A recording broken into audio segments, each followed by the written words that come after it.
First impression, Steve, of just the Brooks Fetters winning the mayoral race. That's a good win. Brooks is a good qualified candidate, and he'll help Huntington. And it was, I thought I would do a little bit better. A lot of questions have to be asked about what went wrong. Did my base come out? Was it all the things that I've done that people were mad about as far as mandates and stuff like that? Did that hurt me? I don't know. We don't know. So, but no, Brooks will do fine for Huntington, and he'll bring a new life to the city. So. You say your term is only half over. Do you still see your job as only half done? What's the future for you with your job? You said it was only half done when you announced it. Right. I mean, what is the future for you? Well, hopefully some of the things that we're doing, the new water plan, the long-term control plan, are things that he's going to have to continue. These aren't things that you can put in a closet and walk away from. These are things that that we have started that will help this city grow, and I hope the public someday realizes that. So, no, I'm, you always hate to lose, but I'm happy for what happened, and for Brooks, I'm happy for Brooks. So, he'll do fine. He'll do Huntington fine. Will you be throwing your support for Brooks, and will you ask your base to do the same? Sure. What base I have left?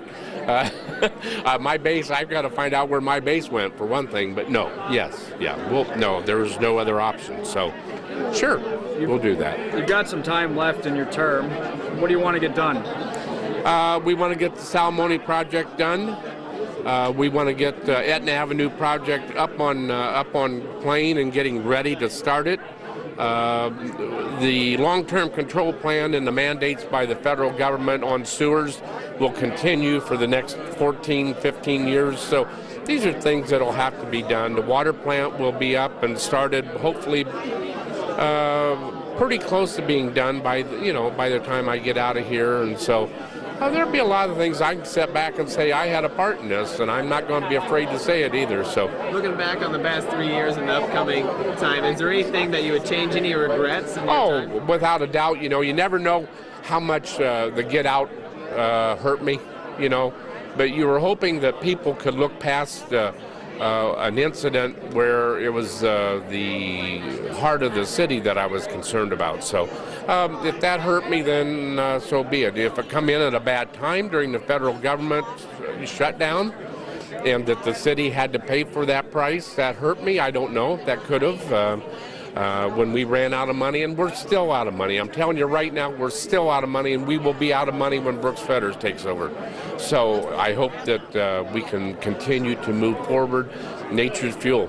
We worked so hard on getting Nature's Fuel here, and I was hoping that during another term that we could turn the city around, and Nature's Fuel, if it comes to fruition like they say it is, then he's going to have an easy ride, because he's going to have revenue that I didn't get, that my council didn't give me, that I had to fight for. And when you have to battle amongst yourselves, that's not good. It doesn't show good to the public. And so Nature's Fuel will be an easy mandate for whoever. Brooks will be mayor. We're behind Brooks.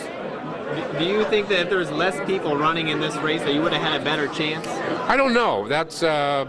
I look at the people behind me that got votes, and I'm sure that the people behind me, if I'd have gotten all their votes, I'm not sure. I couldn't have beat Brooks then. So my base left me. A lot of people that were my 1,700 votes 3 years and 4 months ago went away. And so somewhere along the line, I've turned them off to something, and I pay the price for it. Advice for Brooks? My advice to Brooks is to get his council people, one at a time, down into the office, sit down with them, and say, "This is what you want." I didn't get that. My council didn't come up and talk to me. They didn't work with me in the fact that let's do this together. He's going to need counsel to do all the things he wants to do, and I know some of these guys coming in aren't going to want to spend a lot of money, so he might have the same problems I've got, as far as trying to move forward. But you have a council that wants to hold on to that money, so My advice to him would be to get the council guys one at a time, come in, get with them, go have coffee, do something, take them to a steak dinner or something, and say what we got to do here to make all this run smoothly. So that would be my first, and find out where they stand, what they're wanting out of this, and go from there. So yeah, this is a good pick. He'll do well.